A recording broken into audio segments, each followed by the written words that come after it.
নমস্কার প্রিয় দর্শকবৃন্দ, আপনাদের স্বাগতম মিস্টিক্যাল বেঙ্গলি চ্যানেলে, যেখানে সাহিত্যের অতল গহ্বর থেকে তুলে আনা হয় জ্ঞান আর প্রস্তুতির সঞ্চয়।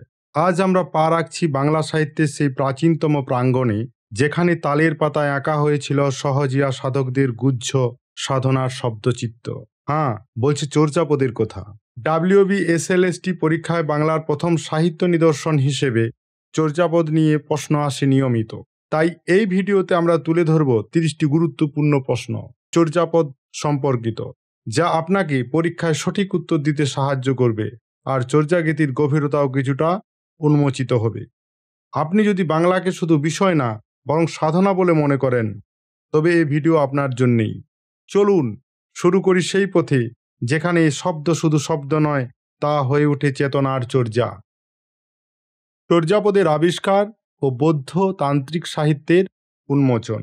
19 শতাব্দীর শেষে হরপ্রসাদ শাস্ত্রী যখন নেপালের রাজগ্রন্থাগারে চর্যাপদের পুঁথি আবিষ্কার করেন, তখন তিনি শুধু একটি সাহিত্যিক নিদর্শনই উদ্ধার করেননি, তিনি বাংলা সাহিত্যের ইতিহাসে এক নতুন যুগের সূচনা করেছিলেন। তাঁর গ্রন্থ বৌদ্ধ গান ও দোহা চর্যাপদের গভীর অর্থ উন্মোচন করে তুলে ধরেছিল বৌদ্ধতান্ত্রিক সাধনার এক গূঢ় ও রহস্যময় জগৎ। এই আলোচনা থেকে আমরা বেশ কয়েকটি কোশ্চেনের উত্তর পেতে পারি, যেমন চর্যাপদ কে আবিষ্কার করেন, কত সালে আবিষ্কার করেন, কোথা থেকে আবিষ্কার করেন। কে আবিষ্কার করেন?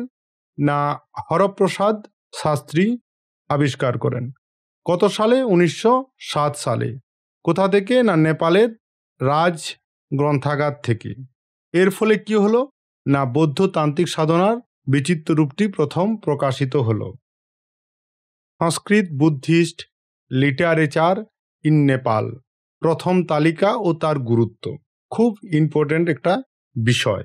1882 সালে রাজা রাজেন্দ্রলাল মিত্র প্রকাশ করেন এক ঐতিহাসিক তালিকা। সেটি হচ্ছে Sanskrit Buddhist literature in Nepal.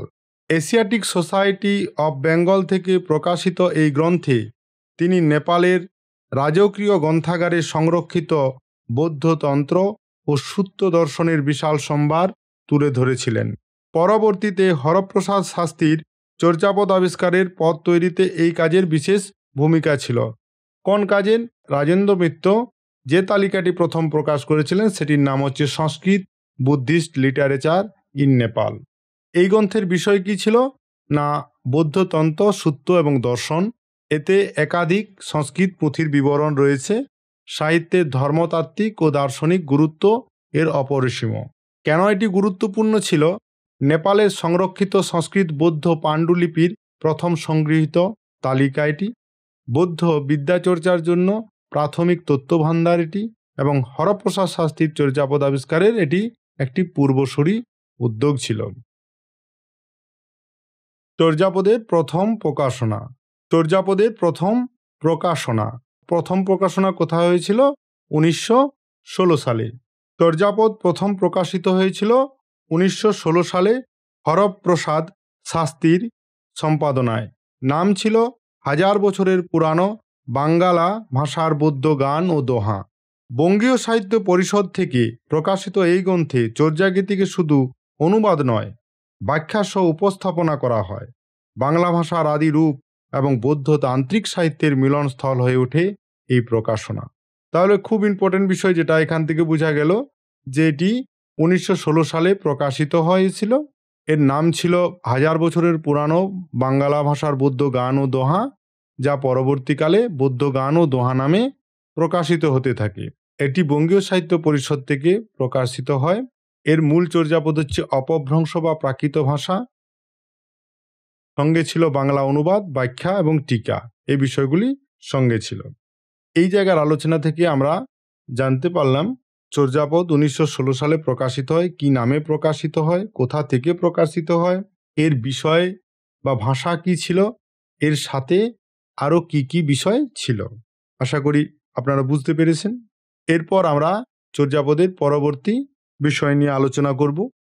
রাজা রাজেন্দ্রলাল মিত্রের পর কে পুঁথি অনুসন্ধানে নিযুক্ত হন?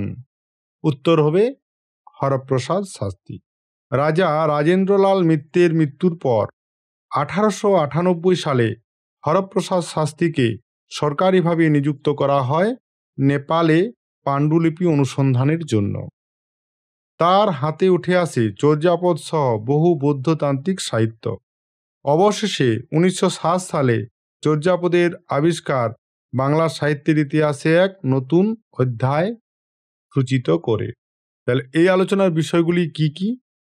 না, রাজা রাজেন্দ্রলাল মিত্রের পর কাকে দায়িত্ব দেওয়া হয়েছিল, তিনি কত সালে দায়িত্ব পান, সেখানে গিয়ে তিনি কি করেছিলেন, এই বিষয়গুলো। এর পরের বিষয় হচ্ছে চর্যাগীতির তিব্বতী অনুবাদ কে প্রথম সন্ধান পান? উত্তর হবে ডক্টর সুনীতি কুমার চট্টোপাধ্যায়। চর্যাগীতির তিব্বতী অনুবাদের প্রথম সন্ধান পান ডক্টর সুনীতি কুমার চট্টোপাধ্যায়, কিন্তু সেই অনুবাদগুলি পুরোপুরি খুঁজে বের করেন ডক্টর প্রবোধচন্দ্র বাগচি। তার গবেষণার ফলে হরপ্রসাদ শাস্ত্রীর আবিষ্কৃত অসম্পূর্ণ চর্যাপদের কিছু পদের মূল রূপ পুনরুদ্ধার করা সম্ভব হয়। তিব্বতী সূত্র থেকে এই পুনর্মূল্যায়ন বাংলা চর্যার পাঠকে আরও সমৃদ্ধ করে। এটা একটা বিশেষ গুরুত্বপূর্ণ অধ্যায়, এই জায়গাটা, যে চর্যাপদের তিব্বতী অনুবাদটা কে প্রথম খুঁজে পেয়েছিলেন? না, ডক্টর সুনীতি কুমার চট্টোপাধ্যায়। কিন্তু তিনি খুঁজে পেলে কি হবে, এর সম্পূর্ণভাবে তা বিশ্লেষণ করে প্রকাশ করেছিলেন প্রবোধচন্দ্র বাগচি। কোশ্চেন আসে যে চর্যাপদের তিব্বতী অনুবাদ কে প্রথম সন্ধান পান? উত্তর হবে ডক্টর সুনীতি কুমার চট্টোপাধ্যায়। কিন্তু চর্যাগীতির তিব্বতী অনুবাদের কে বিশ্লেষণ করেছিলেন এবং তাকে প্রকাশ করেছিলেন? উত্তর হবে প্রবোধচন্দ্র বাগচি। পরের বিষয় হচ্ছে চর্যাপদের তিব্বতী অনুবাদ কে আবিষ্কার করেন, যেটি আগের আলোচনাতে আমরা জানলাম যে প্রথম সন্ধানকারীকে ডক্টর সুনীতি কুমার চট্টোপাধ্যায়। চর্যাপদের তিব্বতী অনুবাদের প্রথম সন্ধান দেন ডক্টর সুনীতি কুমার চট্টোপাধ্যায়, কিন্তু পুরো পাণ্ডুলিপিটি আবিষ্কার ও প্রকাশ করেন ডক্টর প্রবোধচন্দ্র বাগচি মহাশয় 1938 সালে। তিনি জানান চর্যাপদের তিব্বতী অনুবাদ করেছিলেন কীর্তিচন্দ্র নামের একজন বৌদ্ধ পণ্ডিত। এই অনুবাদ থেকে শাস্ত্রীয় অসম্পূর্ণ পাঠ অনেকাংশে পুনরুদ্ধার করা সম্ভব হয়, যা চর্যাপদ গবেষণায় এক যুগান্তকারী মুহূর্ত। প্রবোধচন্দ্র বাগচি 1938 সালে কোথা থেকে এটার সম্পূর্ণ আবিষ্কার এবং প্রকাশ করেছিলেন? না, কলকাতা বিশ্ববিদ্যালয়ের জার্নাল এটি প্রথম প্রকাশ পায়। কত সালে? না, 1938 সালে।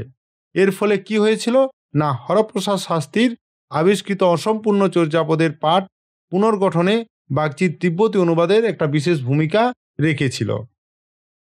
এরপর আমরা আলোচনা করব নব চর্যাপদ কারা আবিষ্কার ও সংকলন করেন। মূল 47টি চর্যাপদের বাইরেও নানা সময়ে আবিষ্কৃত হয়েছে অতিরিক্ত বহু পদ, যা নব চর্যাপদ বা নতুন চর্যাপদ নামে পরিচিত। প্রথমে ডক্টর শশীভূষণ দাশগুপ্ত মহাশয় প্রায় 250টির মতো পদ সংগ্রহ করেন, কিন্তু তা জীবদ্দশায় প্রকাশ করে যেতে পারেননি।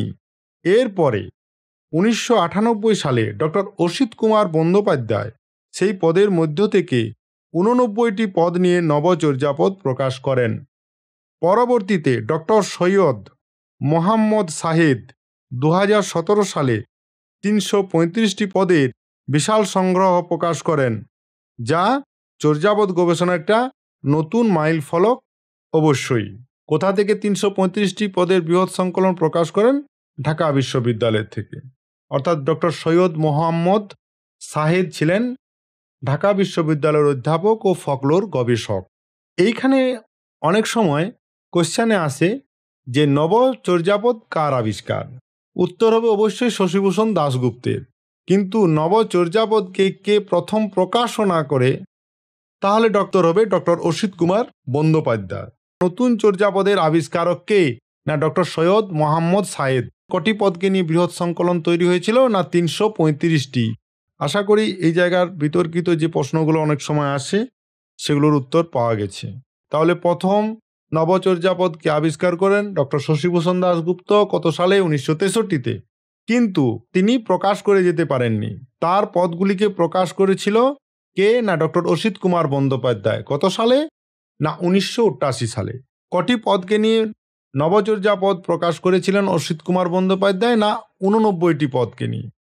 আর শশীভূষণ দাশগুপ্ত কটি নতুন চর্যাপদ তৈরি করেছিলেন বা সংগ্রহ করেছিলেন? তৈরি করা হবে না, সংগ্রহ হবে। সংগ্রহ করেছিলেন না 250টি পদ। পরবর্তীকালে 2017 সালে ডক্টর সৈয়দ মোহাম্মদ শাহেদ নতুন চর্যাপদ ঢাকা বিশ্ববিদ্যালয় থেকে প্রকাশনা করেছিলেন। এটি সমসাময়িক চর্যাপদ গবেষণার একটি অবিস্মরণীয় সংযোজনও বটে। এরপর আমরা আলোচনা করব চর্যাপদের প্রকৃত নাম নিয়ে। চর্যাপদের প্রকৃত নাম নিয়ে অনেক বিতর্ক থাকলেও আধুনিক গবেষকরা মনে করেন এর মূল নাম ছিল চর্যাগীতি কোষ। হরপ্রসাদ শাস্ত্রী যে পুঁথি আবিষ্কার করেছিলেন তার নাম ছিল চর্যাশ্চর্য বিনিশ্চয়, যা মূলত মূল চর্যাগীতি কোষের নির্বাচিত গাথা সমূহ নিয়ে রচিত একটি ব্যাখ্যামূলক গ্রন্থ।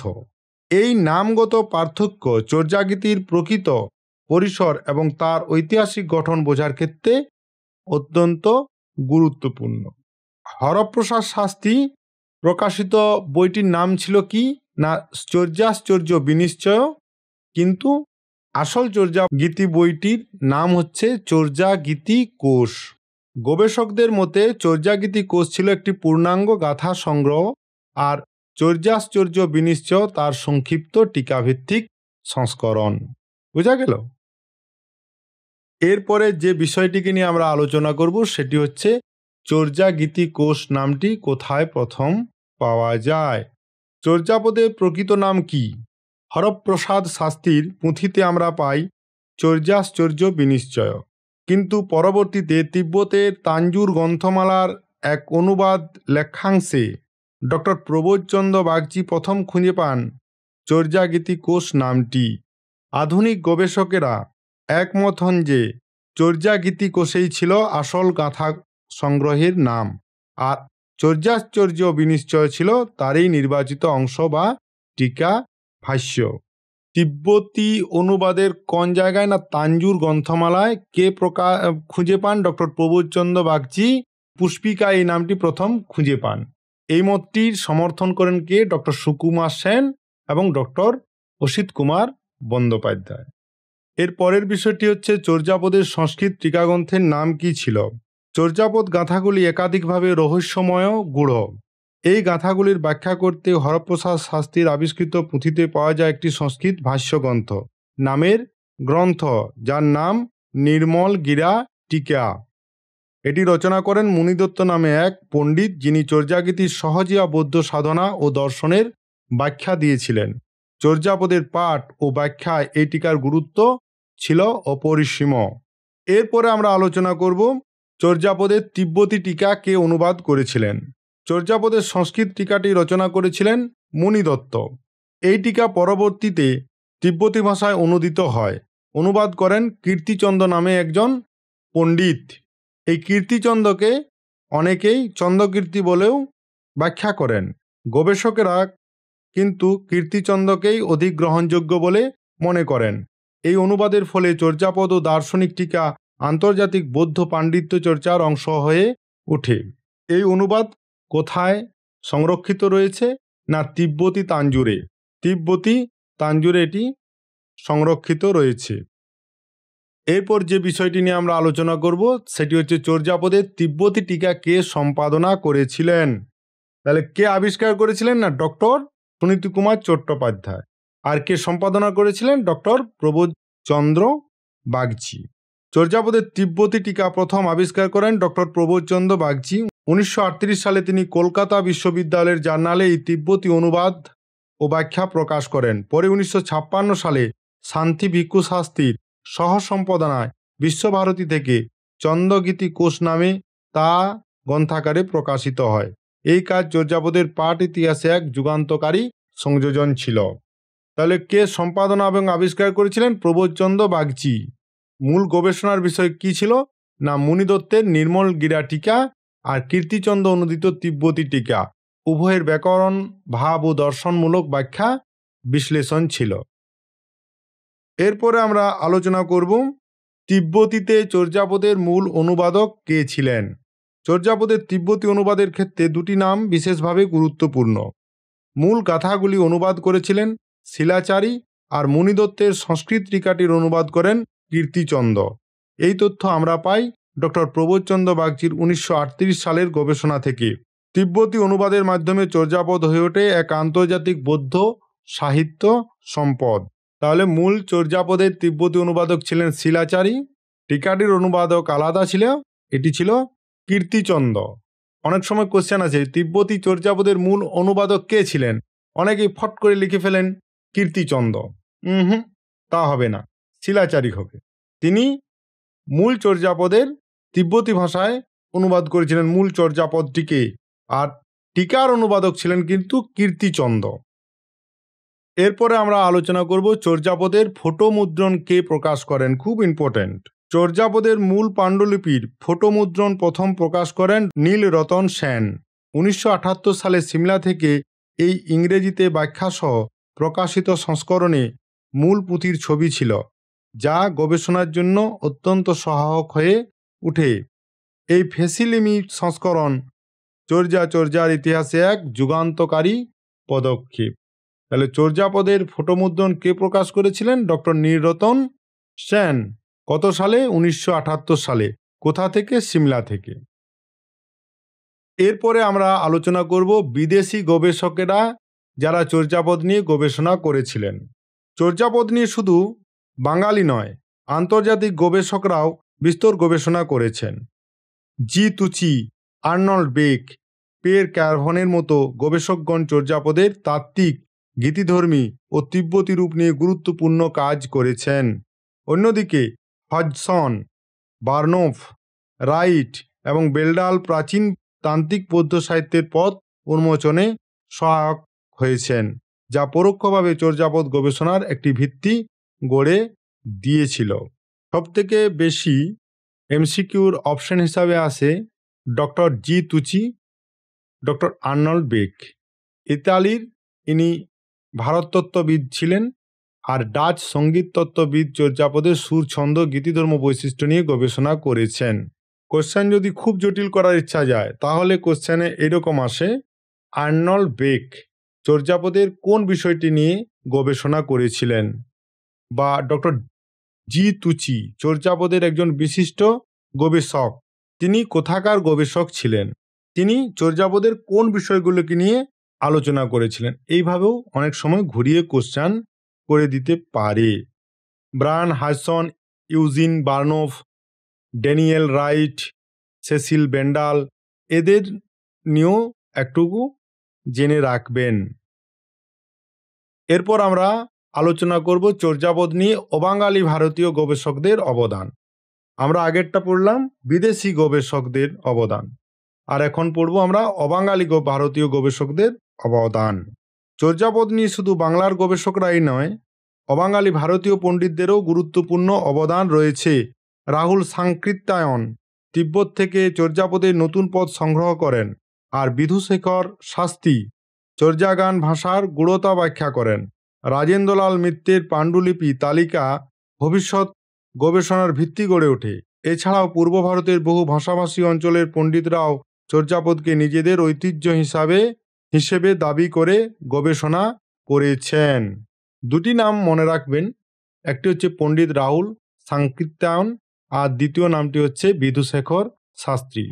এগুলোই অনেক সময় এসএলএসটি কোশ্চেনে আসে। এরপর আরেকটি গুরুত্বপূর্ণ বিষয় নিয়ে আমরা আলোচনা করব, সেটি হচ্ছে চর্যা শব্দের অর্থ কী। চর্যা শব্দের অর্থ কী? চর্যা শব্দের মূল অর্থ হলো আচার বা আচরণ, তবে বৌদ্ধ সহজিয়া প্রেক্ষাপটে এটি হয়ে ওঠে এক গভীর সাধন পদ্ধতির নাম।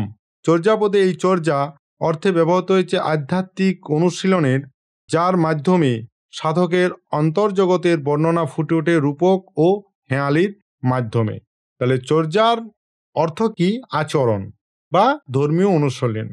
এই দুটো অপশন থাকে অনেক সময়, আচরণ বা ধর্মীয় অনুশীলন বা সাধনা। এগুলোর সবকটিই রাইট অ্যান্সার। অনুষ্ঠান, আচার ব্যবহার, আচরণ, ধর্মীয় অনুশীলন বা সাধনা, এগুলো সবকটাই এর অর্থ। এরপরে যে বিষয়টিকে নিয়ে আমরা জানবো সেটি হচ্ছে চর্যাপদের আগে প্রাচীন বাংলা সাহিত্যের ধারণা কি ছিল, অর্থাৎ চর্যাপদের আগে কাকে প্রাচীন বাংলার উদাহরণ হিসাবে তুলে ধরা হতো। চর্যাপদ আবিষ্কারের আগে ময়নামতির গান এবং খনার বচন আর নাচ সাহিত্য এই তিনটি বিষয়কেই বাংলা সাহিত্যের প্রাচীন নিদর্শন বলে মনে করা হতো। কোন তিনটি বিষয়? ময়নামতির গান, নাচ সাহিত্য এবং খনার বচন।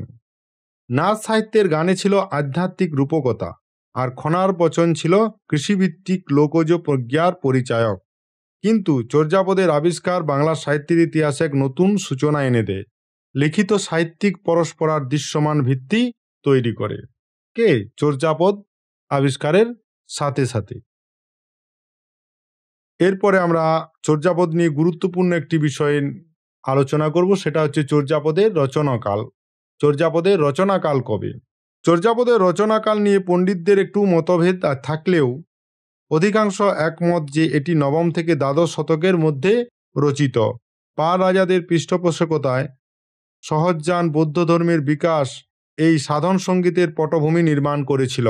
শহীদুল্লাহ মনে করেন কিছু পদ সপ্তম অষ্টম শতকেও হতে পারে, যেখানে সুনীতিকুমার চট্টোপাধ্যায় নবম দ্বাদশ শতকের পরিসরেও সীমাবদ্ধ রেখেছেন। অর্থাৎ চর্যাপদের রচনাকাল নিয়ে যথেষ্ট মতভেদ পণ্ডিতদের মধ্যে আছে। তবে সবথেকে গ্রহণীয় মতটি হচ্ছে ডক্টর সুনীতিকুমার চট্টোপাধ্যায়ের মত, 950 থেকে 1200 খ্রিস্টাব্দ পর্যন্ত।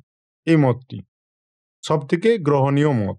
অনেক সময় কোশ্চেন এলে এটি অ্যান্সার করতে হবে, 950 থেকে 1200 খ্রিস্টাব্দ। এটা বেশিরভাগ পণ্ডিতদের গ্রহণীয় মত। এরপর আরেকটি বিষয় জানবো যে এই সময়ে অর্থাৎ চর্যাপদের সময়ে চর্যা শব্দটি আর কোন কোন গ্রন্থে পাওয়া যায়। দুটো গ্রন্থের নাম আমরা পাই, সেটা হচ্ছে মানসোল্লাস আর সঙ্গীত রত্নাকর। মানসোল্লাসের রচিত হচ্ছে সোমেশ্বর তৃতীয়, আর সঙ্গীত রত্নাকরের রচয়িতা হচ্ছে শরঙ্গদেব। মানসোল্লাসে চর্যা শব্দটি ব্যবহার হয়েছে গীতিকলা ও ধর্মীয় আচরণের পরিপ্রেক্ষিতে, আর সঙ্গীত রত্নাকরে চর্যা গীতি অর্থাৎ গুরু বন্দনা বা আধ্যাত্মিক গানের শৈলী হিসাবে চর্যা কথাটি ব্যবহার করা হয়েছে। তাহলে সমকালীন গ্রন্থে চর্যা শব্দের উল্লেখ পাওয়া যায় মানসোল্লাসে আর সঙ্গীত রত্নাকরে।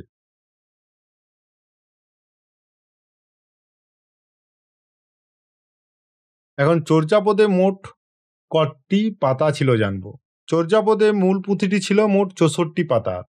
প্রতিটি পাতার এক পাশে ছিল গীতি কবিতা, অন্য পাশে তার সংস্কৃত ব্যাখ্যা। এই পাণ্ডুলিপি চর্যাপদের সাহিত্য মূল্য ও ধর্মতাত্ত্বিক গুরুত্ব দুদিক থেকে এই অমূল্য ঐতিহাসিক একটি নিদর্শন। এই সংস্কৃত টিকাটি কার? না মুনি দত্তের। এরপর আমরা আলোচনা করব চর্যাপদের পৃষ্ঠা সংখ্যা ও অনুপস্থিত পাতাকে নিয়ে। চর্যাপদের পাণ্ডুলিপিতে মোট 69 নম্বর পর্যন্ত পৃষ্ঠা ছিল, কিন্তু 35, 36, 37, 38 এবং 66 নম্বর পৃষ্ঠা পাওয়া যায়নি। ফলে কিছু গানের পাঠ অসম্পূর্ণ থেকে গেছে। পরবর্তীতে তিব্বতী অনুবাদ ও টিকাভাষ্যের মাধ্যমে সেগুলো আংশিকভাবে পুনর্গঠন করা সম্ভব হয়েছে। তাহলে চর্যাপদের মোট পৃষ্ঠা সংখ্যা কত? না 69। কটি পাতা অনুপস্থিত ছিল? না 5টি পাতা। কোন 5টি পাতা? না 35, 36, 37, 38 এবং 66 নম্বর পাতাগুলো অনুপস্থিত ছিল। আর যেটি হরপ্রসাদ শাস্ত্রী প্রকাশিত করেছিল তার পাতা সংখ্যা ছিল 64টি। স্বাভাবিকভাবে যেহেতু 69 থেকে 5 বাদ গেলে 64টি হয়। বোঝা গেছে? এরপর আমরা আলোচনা করব চর্যাপদে মোট কতটি পদ আছে। কতটির জায়গায় হবে এটা কটি পদ আছে। চর্যাপদে মোট কয়টি পদ আছে? এই প্রশ্নে গবেষকদের মধ্যে কিছু মতভেদ রয়েছে। হরপ্রসাদ শাস্ত্রীর আবিষ্কারে 47টি পদ থাকলেও তিব্বতী অনুবাদে 50টি পদ পাওয়া গেছে, যা এখন অধিকাংশ গবেষকের মতে প্রকৃত সংখ্যা। তবে সাহিত্য বিশারদ ডক্টর সুকুমার সেন 51টি পদের কথা বলেছেন, যদিও তার মধ্যে একটি পদ কোথাও পাওয়া যায়নি। এটি সম্ভবত তিনি লাড়িডম্বিপার একটি পদকে যোগ করেছিলেন, কিন্তু চর্যাপদের মূল জায়গায় লাড়িডম্বিপার নাম থাকলেও তার পদ কিন্তু পাওয়া যায়নি। তাই সঠিক উত্তর যদি হয় 50টি পদ। তবে জেনে রাখা ভালো 51 নম্বর পদটি আজ পর্যন্ত পাওয়া যায়নি। এরপরে আমরা আলোচনা করব চর্যাপদ কিসের উপর লেখা হয়েছিল। চর্যাপদ যেটি হরপ্রসাদ শাস্ত্রী আবিষ্কার করেছিলেন সেটি ছিল তালপাতার পুঁথি। প্রাচীন ভারতে তালপাতার লেখাই ছিল প্রচলিত। প্রতিটি পাতার দুপাশে লেখা থাকত এবং প্রতি পাতায় থাকত 5টি করে পংক্তি। এই পাণ্ডুলিপির কিছু অংশ আজ হারিয়ে গেছে বা নষ্ট হয়ে গেছে, কিন্তু এই তালপাতার পুঁথি এই বাংলা সাহিত্যের ইতিহাসে এক অমূল্য নিদর্শন। তাহলে মাধ্যম কি ছিল? তালপাতা। লেখার যন্ত্র বা কিসে লেখা হয়েছিল? শলাকা বা সূচালো কলম দিয়ে। লিপিবদ্ধতা কি ছিল? 2টি পৃষ্ঠায় 5টি পংক্তি করে, অর্থাৎ চর্যাপদের 2টো পৃষ্ঠাতেই লেখা আছে এবং এই 2টো পৃষ্ঠাতে প্রায় 5টি করে পংক্তি রয়েছে। এরপর আমরা আলোচনা করব চর্যাপদে কোন ধর্মের কথা বলা হয়েছে। খুব ইম্পর্ট্যান্ট একটি কোশ্চেন। চর্যাপদে মূলত বৌদ্ধ ধর্মের সহজ্ঞান শাখার কথা বলা হয়েছে। এটি ছিল এমন এক ধর্মীয় পথ যেখানে কঠোর আচার বা জটিল শাস্ত্রের বদলে সহজ জীবন, গুরু শিষ্য পরম্পরা, কায়া সাধনা আর আধ্যাত্মিক প্রেমের মধ্য দিয়েই মুক্তি বা নির্বাণ লাভের কথা বলা হয়েছে। চর্যাপদের পদগুলি এই দর্শনেরই রূপক ও রহস্যময় প্রতিফলন। তাহলে চর্যাপদে কোন ধর্মের কথা বলা হয়েছে? না, বৌদ্ধ ধর্মের সহজ্ঞান শাখার কথা বলা হয়েছে। সহজ্ঞান কি ছিল? তান্ত্রিক মহাযান বৌদ্ধ ধর্মের একটি বিশেষ রূপ। এর মূল বিশ্বাস কি ছিল? না, সহজ উপায়ে সাধন করেই মোক্ষ বা নির্বাণ লাভ সম্ভব। এরপরে আরও একটি গুরুত্বপূর্ণ প্রশ্ন হচ্ছে, চর্যার কবিরা আসলে কে ছিলেন? চর্যার কবিরা আসলে ছিলেন বৌদ্ধ সহজিয়া সাধক বা সিদ্ধাচার্য। চর্যার কবিরা ছিলেন শুধু কবি নন, তারা ছিলেন বৌদ্ধ সহজিয়া সাধক, যাদেরকে বলা হতো সিদ্ধাচার্য। তাদের কবিতা ছিল সাধনা, দার্শনিক উপলব্ধি ও গূঢ় আধ্যাত্মিক অভিজ্ঞতার প্রতিচ্ছবি। সহজ কথায় চর্যাপদ ছিল তাদের ধর্মীয় সঙ্গীত, আর তারা ছিলেন ধর্ম ও সাহিত্যের যুগ্ম রূপকার। বোঝা গেল এই পর্যন্ত? এরপর আমরা যেটি জানবো সেটি হচ্ছে চর্যাপদে মোট কতজন কবি ছিলেন। চর্যাপদে মোট 23 জন কবির নাম পাওয়া যায়। তারা সকলেই ছিলেন বৌদ্ধ সহজিয়া সাধক, যাদের বলা হয় সিদ্ধাচার্য। যদিও কোনো কোনো পণ্ডিত 24 জন কবির কথাও বলেন, তবে এই অতিরিক্ত কবির পদ পাওয়া যায় না। এই কবিরাই চর্যাগীতি আধ্যাত্মিক ও দার্শনিক দিক নির্মাণ করেছিলেন। কেন 24 জন বলা হয়? সেটি হচ্ছে ওই লারি ডম্বিপাকে নিয়ে 24 জন হয়, কিন্তু লারি ডম্বিপার কোনো পদ এখনো পর্যন্ত পাওয়া যায়নি, তাই তাকে কবি হিসাবে ধরা যাবে না। সেই জন্য উত্তর কিন্তু হবে 23 জন। তাহলে চর্যাপদে যদি কতজন কবি ছিলেন মোট বলা হয়, তাহলে উত্তর হবে কিন্তু 23 জন। এরপর আমরা আরেকটি বিষয় জানবো যে চর্যার বাঙালি কবি কারা ছিলেন। এটি একটি বিশাল গুরুত্বপূর্ণ এবং বিতর্কিত একটি প্রশ্ন। চর্যার কবিদের মধ্যে অনেকেই ছিলেন বাংলার অঞ্চলের মানুষ, এ বিষয়ে কোনো সন্দেহ নেই। বিশেষ করে লুইপা, কাহ্নপা, ভুসুকুপা, সবরপা, তাদের পদে প্রাচীন বাংলার ধ্বনি ও শব্দের প্রতিফলন পাওয়া যায়। এমনকি ভুসুকুপা নিজেকে নিজেই বাঙালি বলে পরিচয় দিয়েছেন। ফলে ভাষাভিত্তিক বিশ্লেষণ করলে বলা যায় চর্যার অধিকাংশ কবি ছিলেন কিন্তু বাঙালি। কিন্তু ম্যাক্সিমাম বইয়ে দেখবেন উত্তর আছে ভুসুকুপা। কেন উত্তর আছে ভুসুকুপা? না, নিজ পদে নিজেকে বাঙালি বলে উল্লেখ করেছিলেন বলে ভুসুকুপাকে বাঙালি কবি বলা হয়েছে। কোন কবি নিজেকে বাঙালি বলে উল্লেখ করেছেন? তাহলে এক কথায় উত্তর হবে ভুসুকুপা। আর যদি বাঙালি কবি কে ছিলেন, তাহলে কিন্তু এটি একটি বিতর্কিত কোশ্চেন হতে পারে এবং এটিকে চ্যালেঞ্জ জানানোই যেতে পারে। এরপরে আরও একটি গুরুত্বপূর্ণ প্রশ্নকে নিয়ে আমরা জানবো, সেটি হচ্ছে চর্যার মহিলা কবি কে। হেডলাইনে আমি বলে দিয়েছি যে চর্যার মহিলা কবি কুক্কুরিপা কি নারী কবি ছিলেন? এর প্রশ্নটা কি না, চর্যাপদের মধ্যে নারী কবি ছিলেন কিনা তা একটি বিতর্কিত বিষয়। চর্যাপদে মহিলা কবির উপস্থিতি নিয়ে সরাসরি কোনো প্রমাণ নেই, তবে কুক্কুরিপাকে অনেকেই মহিলা হিসাবে উল্লেখ করেছিলেন। কেন তাকে নারী বলা হয়েছিল? না, তার পদে নারী সাধনা, কামনা বিরোধিতা ও নারী দৃষ্টিভঙ্গি থাকায় অনেকেই নারী কবি হিসাবে অনুমান করেন। কিন্তু কোনো ঐতিহাসিক প্রমাণ নেই যে কুক্কুরিপা ছিলেন নারী। পা উপসর্গ পুরুষ সিদ্ধদের নামও প্রচলিত ছিল, যেমন লুইপা, কাহ্নপা ইত্যাদি। চর্যাপদের নারী কবির নাম স্পষ্টভাবে উল্লেখ নেই। তাই বলা যায় যে কুক্কুরিপাকে নিয়ে চর্যাপদের মহিলা কবি হিসাবে অনুমান করা হয়, কিন্তু তা নিশ্চিত নয় এবং এ নিয়ে পণ্ডিতদের মধ্যে যথেষ্ট মতভেদ আছে। আপনারা বলেন যে প্রশ্নয় যদি আসে এমসিকিউতে কি লিখব, এই একজন সিদ্ধাচার্যই মহিলা ছিলেন, এটা কিছু কিছু পণ্ডিতরা মনে করেন।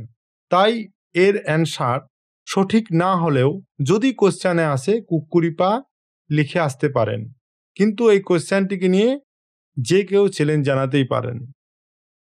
এখন আমরা জানব কোন পদকর্তার কোনো পদ পাওয়া যায়নি। চর্যাপদের কিছু কবির নাম থাকলেও তাদের পদ পাওয়া যায়নি।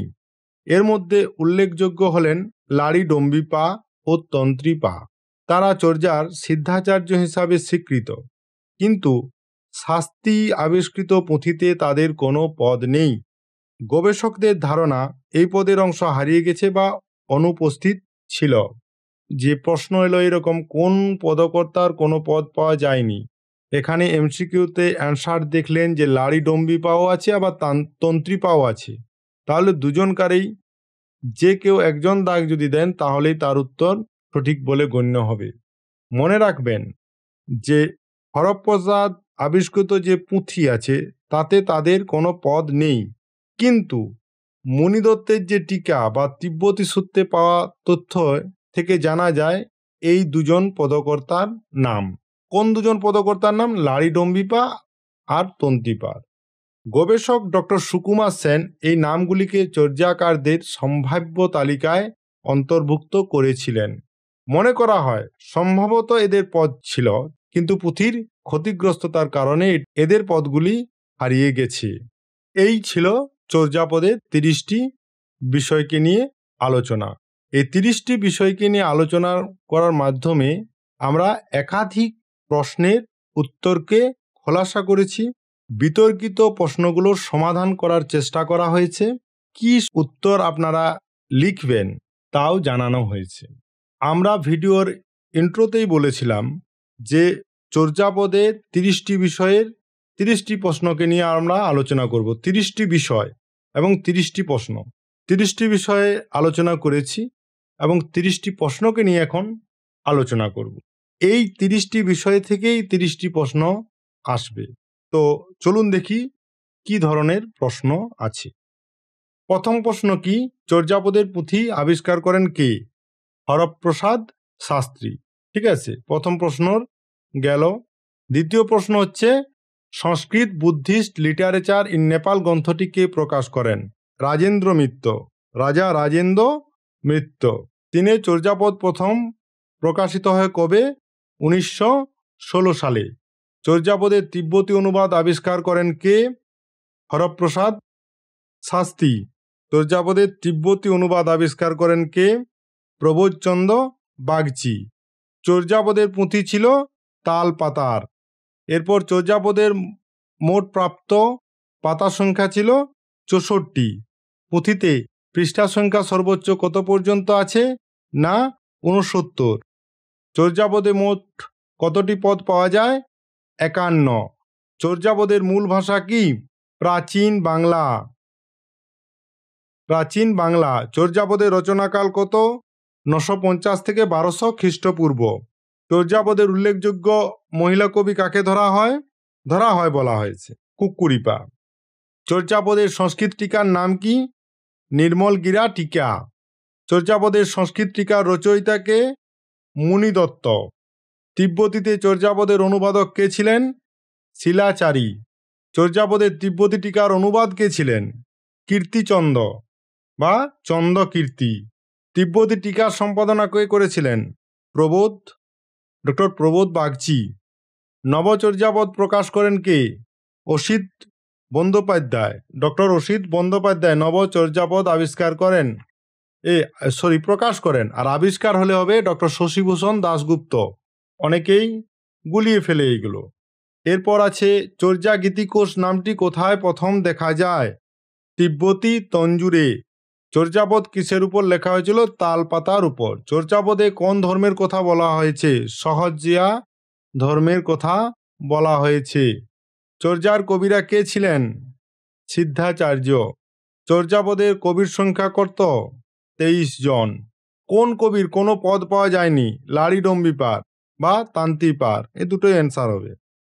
বিদেশি গবেষক হিসাবে কে চর্যাপদ নিয়ে কাজ করেছেন? জে তুচি। আরও একাধিক গবেষকের নাম তো আমি আলোচনার সময় বলেছি। চর্যাপদের ফটোমুদ্রণ প্রকাশ করেন কে? নীলরতন সেন। চর্যাপদে পদ পূর্ণভাবে সংরক্ষিত নয় এমন কবি হলেন কাহ্নপা। চর্যাপদে সবচেয়ে বেশি পদ কার আছে? এটারও অ্যান্সার হবে কাহ্নপা। চর্যাপদ আবিষ্কারের আগে প্রাচীন সাহিত্য নিদর্শন হিসাবে এটা হতো কি ধরা হয়? ময়নামতির গান, নাথ সাহিত্য, এগুলোকে ধরা হতো। চর্যাচর্য বিনিশ্চয় পুঁথিটি সম্ভবত কোন গ্রন্থের অংশ? চর্যাগীতি কোষ এই গ্রন্থের অংশ। এখন ভিডিওর যে প্রেজেন্টেশন করা হয়েছে সেটি যদি আপনারা পিডিএফ আকারে পেতে চান তাহলে অবশ্যই আমাদের যে মিস্টিক্যাল বেঙ্গলি টেলিগ্রাম চ্যানেলটি আছে সেই চ্যানেলটিকে সাবস্ক্রাইব করে সেখানে লিখতে হবে, আমরা আপনাকে পিডিএফ ফাইলটিকে প্রোভাইড করে দেব। তাহলে এই ছিল চর্যাপদকে কেন্দ্র করে WBSLST পরীক্ষার জন্য নির্বাচিত 30টি বিষয়ের 30টি গুরুত্বপূর্ণ প্রশ্ন। আমরা পরের ভিডিওতেও আলোচনা করব আরও 30টি বিষয়ের 30টি গুরুত্বপূর্ণ প্রশ্নকে নিয়ে। প্রতিটি প্রশ্নের আড়ালে লুকিয়ে আছে ইতিহাসের নিঃশব্দ ধ্বনি, সাহিত্যের জন্মবীজ আর বাংলার আদি কাব্য ভাষার ছায়াপথ। কমেন্টে জানাতে পারেন আর কোন অধ্যায় নিয়ে আপনি ভিডিও চান। মনে রাখবেন, প্রশ্ন মুখস্থ করলেই সফলতা আসে না। বোধ, অনুধাবন আর প্রেম, এই তিনেই আছে প্রকৃত শিক্ষার সোপান। তাই সাহিত্য পড়ুন, জ্ঞান অর্জন করুন আর নিজেকে প্রস্তুত করুন আগামীর জন্য। পরবর্তী ভিডিওতে আবার দেখা হবে। ততদিন পর্যন্ত ভালো থাকুন আর বাংলা নিয়েই থাকুন।